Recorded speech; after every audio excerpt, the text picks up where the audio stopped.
Sì, noi siamo stati assoggettati un anno fa alla modifica della legge nazionale e l'obbligo di segnare i capi di fauna migratoria abbattuta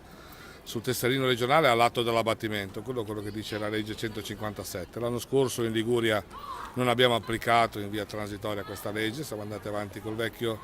sistema, quest'anno siamo costretti purtroppo ad applicare questa norma che nasce da una finta imposizione, finta perché non è vero, che arriva dall'Europa, adeguamento alle normative comunitarie,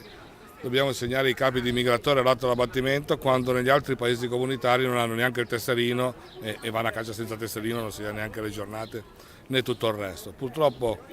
il governo ha voluto inserirla nella legge nazionale, però in Liguria la applichiamo in un modo un po' più chiaro per gli utenti, in questo caso per i cacciatori, all'atto dell'abbattimento accertato, questa è la parola nuova che è stata inserita nella legge, da più parti.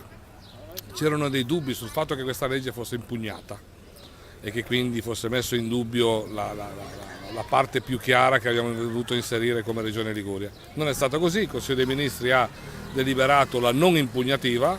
quindi siamo per ora la prima e l'unica regione italiana che non mette soltanto l'abbattimento all'atto, la segnatura all'atto dell'abbattimento, ma con la parola accertato, quindi quando l'abbattimento è accertato e comprovato si segna il capo e questa cosa è scritta in una legge. È importante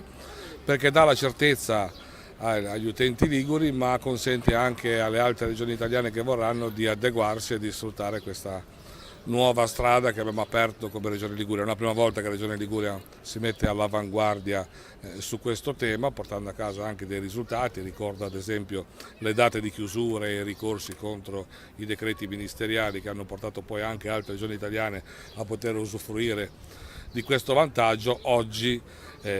l'abbattimento accertato è una cosa importante anche per loro e per il mondo venatorio italiano in tutto.